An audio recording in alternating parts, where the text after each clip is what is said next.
नमस्कार साथियों, स्वागत है आप सभी का अंकित इंस्पायर्स इंडिया पर। मैं हूं अंकित अवस्थी और आज के सेशन की जो सही पंक्ति है वो कुछ ये एडवर्टाइज है जिसमें सफाई के नाम पर चौंक गए वाला एक्सप्रेशन दिया जाता था। रजनीकांत का डायलॉग कि क्यों हिला डाला, ये शब्द बड़ा बनता है क्योंकि ईरान ने कुछ ऐसा कर दिया है जिससे ना केवल अमेरिका बल्कि पश्चिम के जितने भी देश हैं उन सब में एक भय का माहौल है। कर क्या दिया है कि ईरान ने डियागो गार्सिया में जो बेस है अमेरिका का उसे निशाना बनाया है। यह बात छोटी बात कैसे नहीं है, आज के सेशन में जिक्र करेंगे। ईरान की जहां कैपेसिटी अमेरिका 2000 किलोमीटर ही नापता रह गया, 5000 किलोमीटर दूर जो इसने मिसाइल फेंक कर मारी है, इससे एक चिंता की लहर उठी है कि जिन बेसिस को ग्रीस के पास अमेरिका सोचा बैठा था कि सुरक्षित हैं, क्या अब उसे उनकी सुरक्षा बढ़ानी पड़ेगी। चर्चा जबरदस्त है, लेकिन यह अचानक हुआ या इसके पीछे कोई प्रोवोकेशन था। इतने दिन से डियागो गार्सिया निशाना क्यों नहीं बना, तो उसका कारण है कीर स्टारमर, क्योंकि हाल ही में यूके की तरफ से कहा गया कि वो यूएस को डियागो गार्सिया यूज करने की इजाजत देता है। इधर इजाजत हुई, दूसरे दिन धमाका।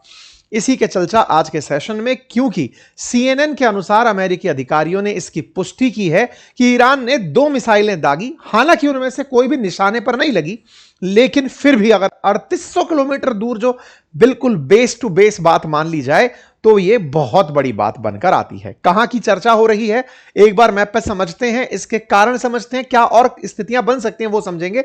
यदि हम भारत को देखें तो भारत के दक्षिण में मॉरिशस का एक आइलैंड है जिसका नाम है डियागो गार्सिया, जो कि ब्रिटेन ने उधार मांगा हुआ है और उसने यूएस को दिया हुआ है। तो ईरान ने यहां से यहां पर आइलैंड पर निशाना लगाया है। अगर मैप में तेहरान से दिशा ढूंढी जाए तो ये 5000 किलोमीटर से ऊपर बैठती है, लेकिन अगर सारे प्रोविजंस हटा दिया जाए, कहा जाए कि यहां से उठा करके मारी हो तो भी 3800 किलोमीटर, लगभग 4000 kilometre neck to neck distance बैठती है। इन्होंने इतनी दूर की मिसाइल चला दी। ये अमेरिकी अखबार ने हेडलाइन बनाई है कि ईरान ने टारगेट किया Diego Garcia base with ballistic missile. Sir, ऐसा इसमें कौन सी बड़ी बात है? बड़ी बात यह है कि अब तक तमाम खुफिया एजेंसी, अमेरिका हो या फिर इजराइल की हो, वो 2000 किलोमीटर ही इनकी अधिकतम क्षमता जानते थे और मानते थे। लेकिन इन्होंने 4000 किलोमीटर दूर अगर सच में मिसाइल चला दी है तो यह अपने आप में एक बड़ी खबर बनती है।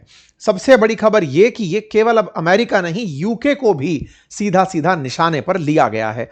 कुछ इस तरह का है डियागो गार्सिया, और इसकी खासियत यह है कि अमेरिका ने जिन B-2 बॉम्बर्स से नतांज पर हमला किया था वो B-2 बॉम्बर्स यहीं पर तैनात किए हुए हैं। बड़ी मात्रा में B-2 बॉम्बर्स यहां पर तैनात हैं और ये विशेष रूप से ईरान पर हमला करने के लिए ही लाए गए थे। दुनिया में B-2 बॉम्बर्स को 6th जनरेशन फाइटर जेट के तरीके से अमेरिका प्रेजेंट करता है। वो इन्हें F-35 से भी ऊपर का मानता है। ये मानता है कि ये पकड़ में तो आते ही नहीं है और ये जो गोला फेंकते हैं वो दुनिया में सबसे गहराई तक जाकर पेनिट्रेट कर सकता है, मतलब इतने हैवी बम को ले जाने में सक्षम है। ऐसे में इस जगह जहां B-2 बॉम्बर खड़ा है, जिसे उड़ते निशाना ना बनाया जा सके लेकिन खड़े को निशाना बना दिया गया हो, तो यह एक बड़ी चर्चा का विषय हो सकता है। हालांकि अभी निशाना बनाने की बात नहीं है, इस बेस को निशाना बनाने की हेडलाइन बन रही है। कुछ इस तरह से यहां पर युद्धपोत तैनात रहते हैं, वॉरशिप तैनात रहते हैं, और कुछ इस तरह से यहां पर फाइटर जेट्स और B-2 स्प्लिट तैनात दिखाई सैटेलाइट में देती है। ऐसे में यह भी माना जाता है कि अमेरिका ने जो हाल ही में भारत के नजदीक से निकलती IRIS देना को निशाना बनाया था, वो सबमरीन भी डियागो गार्सिया पर ही तैनात थी। ऐसे में अगर डियागो गार्सिया पर फिर से मिसाइल की चर्चाएं हैं तो क्या अमेरिका को इस बात के लिए चिंतित होना चाहिए कि उसका एकमात्र बेस जिस पर हमला हुआ है वो डियागो गार्सिया है? क्योंकि वेस्ट एशिया के अंदर जिन देशों में फिलहाल हमले हो रहे हैं वो किसी और देश की ली हुई टेरिटरी है। यहां तो यूके और यूएस संयुक्त रूप से युद्ध अनाउंस कर चुके हैं और वहां हमला अपने आप में बड़ा है। हालांकि डियागो गार्सिया का विवाद लंबा पुराना है, आपको कई बार हमने सेशन के अंदर जिक्र भी किया है। अमेरिका लंबे समय से ब्रिटेन से इसे मांग रहा था कि भैया यहां से हमें हमला करने की इजाजत दो। ब्रिटेन ने मना कर रखा था लेकिन ट्रंप ने बीते 2-4 दिनों में जो नाटो को धमकी दी, उसके बाद में हमने आपको 2 दिन पहले भी बताया था कि 6 यूरोपियन देश तैयार हुए कि आइए सर, हम तैयार हैं युद्ध में आपके साथ चलने के लिए। तो उनमें से ब्रिटेन भी तैयार हुआ था और उसने डियागो गार्सिया को हमला करने की इजाजत दी थी। ब्रिटेन क्यों तैयार नहीं हुआ था उस पर भी हमने कई सेशंस आपको पहले किए हैं। लेकिन हां, अब यूके तैयार हो गया है, यह भी अमेरिका के लिए एक बड़ी एडवांटेज है। यूके का तैयार होना 21 मार्च को ही हुआ कि ठीक है सर, हमारा बेस आप यूज कर लो। और आज के दिन आप जो खबर सुन रहे हैं वो 21 मार्च पे ही है।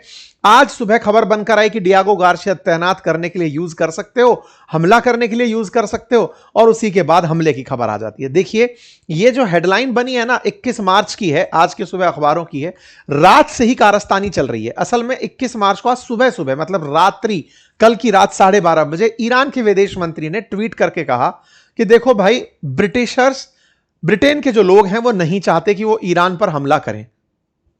ब्रिटेन के अंदर जो लोग रह रहे हैं उनकी मंशा नहीं है कि ईरान युद्ध में ब्रिटेन शामिल हो, लेकिन कीर स्टारमर जबरदस्ती अमेरिका के दबाव में आकर के तैयार हो गए।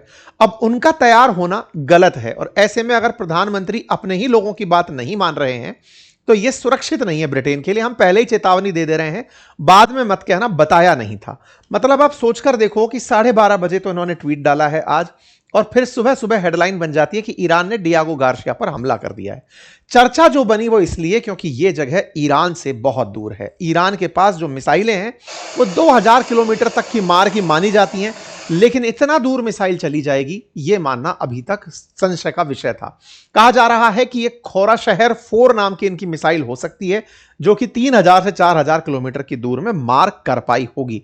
इसका डर इस बात का बना कि रणनीतिक रूप से अब युद्ध के मायने बदल जाएंगे, क्योंकि अब तक इजराइल ही मार किया जा सकता था, अब यूरोप के अंदर भी मार किया जा सकेगा। मतलब इसकी रेंज जो है ना वो चर्चा का विषय है कि यह मिसाइल अगर यहां तक पहुंची है तो इसकी मिसाइल से अब ग्रीस से पार भी जाया जा सकेगा, उतनी दूर तक यूरोप में हमले किए जा सकेंगे। अगर ऐसा है तो यूरोप में बहुत सी जगह पर अमेरिका अपने अड्डे बनाकर बैठा है, उन सबको निशाना बनाया जा सकेगा।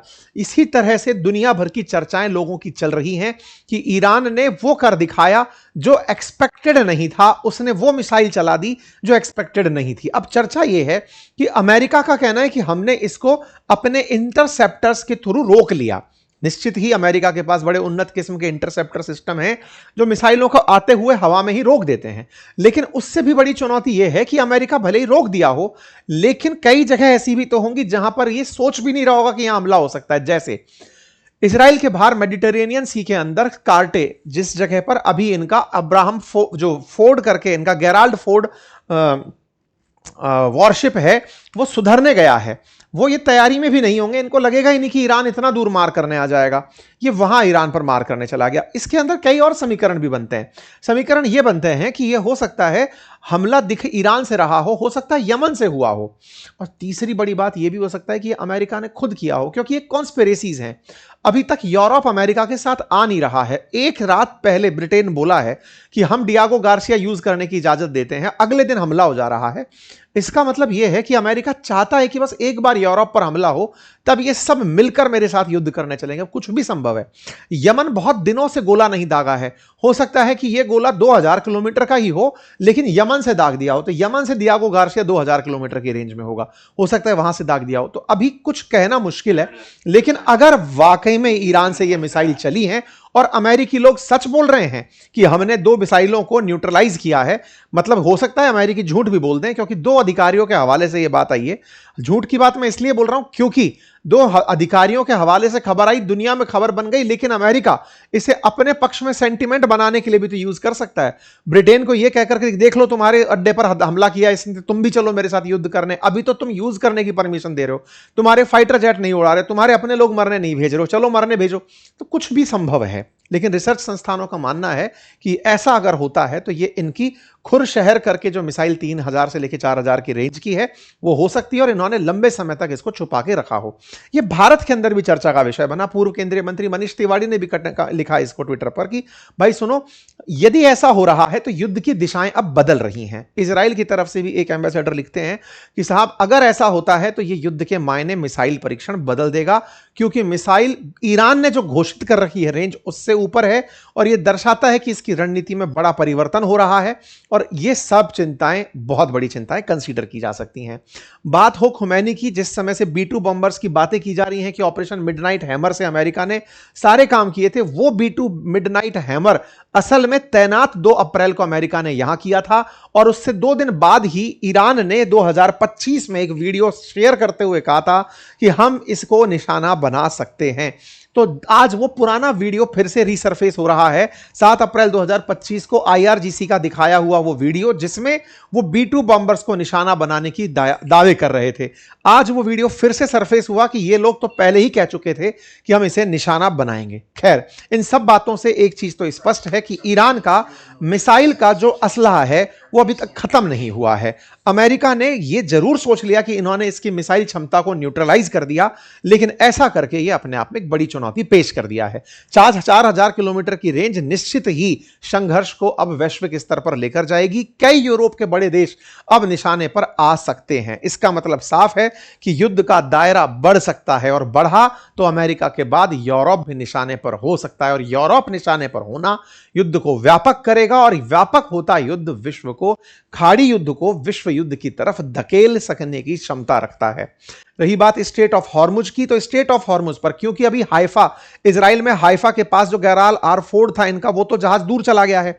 वहीं दूसरा जहाज जो ऑलरेडी अब्राहम लिंकन खड़ा है गल्फ ऑफ ओमान में, उसकी मदद करने के लिए अभी त्रिपोली चल करके यूएस नेवी का जो वॉरशिप कैरियर है वो त्रिपोली चलते हुए आ रहा है, और वो इस समय श्रीलंका पार कर रहा है। ये वही लोकेशन पार कर रहा है जहां IRIS देना पार किया था और वो डूब गया था। देना वाली जगह से त्रिपोली पार कर रहा है, और ऐसे में डियागो गार्सिया पर निशाना बनाकर ईरान ने इस पूरे के पूरे त्रिपोली के मिशन को भी चिंता में डाल दिया है कि वो अमेरिका के साथ इस IRIS देना का बदला लेना चाहता है। अमेरिका ने जिस तरह अपनी सबमरीन से निशाना बनाया था, बिल्कुल वैसे ही अमेरिका को भी चुनौती दी जा सकती है। अब देखना होगा ईरान की थ्रेट्स में जो सबसे कम चीज जो निकली है अब तक, जो सबसे ईरान जहां नाकाबिल रहा है वो ये कि इन्होंने मिसाइल तो चलाई लेकिन इनइफेक्टिव चलाई। मिसाइलें चली तो सबसे ज्यादा पश्चिम एशिया के देश दुबई, UAE, सऊदी, ओमान, इन सबको नुकसान पहुंचाया, लेकिन इजराइल और अमेरिका के ऊपर कोई भी निर्णायक नुकसान पहुंचाने में ईरान की मिसाइलें फिलहाल नाकामयाब ही रहती दिखी हैं। देखना होगा कि यदि ये कुछ स्ट्रेटेजिकल मिसाइल यूज करते हैं, क्योंकि अमेरिका की तरफ से और इजराइल की तरफ से जो भी मिसाइलें चलाई गई वो इतनी प्रिसाइज थी कि घर पर मारा गया तो हम नहीं मरे, लारिजानी को मारा गया तो वो मरे, मतलब एग्जैक्ट लोकेशन पर चली हुई मिसाइलें थी। लेकिन ईरान की तरफ से चली हुई जो मिसाइलें हैं वो केवल पटाखों की तरह तमाशे कर रही हैं, टारगेट किलिंग तक नहीं कर पा रही हैं। इसका मतलब अभी इनका मिसाइल क्षमता उतनी ताकतवर भी नहीं है जितनी अमेरिका और इजराइल के पास है, लेकिन हाँ, चुनौती तो पेश कर ही रहे हैं। जैसा भी होगा आपको अपडेट के रूप में आगे जानकारी दी जाएंगी। फिलहाल के लिए इतना ही। जानकारी पसंद आई हो तो साथियों से साझा करें। चैनल पर नए हैं तो सब्सक्राइब करना ना भूलें। लिंक कमेंट बॉक्स में सब्सक्राइब का आपको साफ ऊपर दिख रहा होता है, उसको प्लीज दबा दीजिए। धन्यवाद।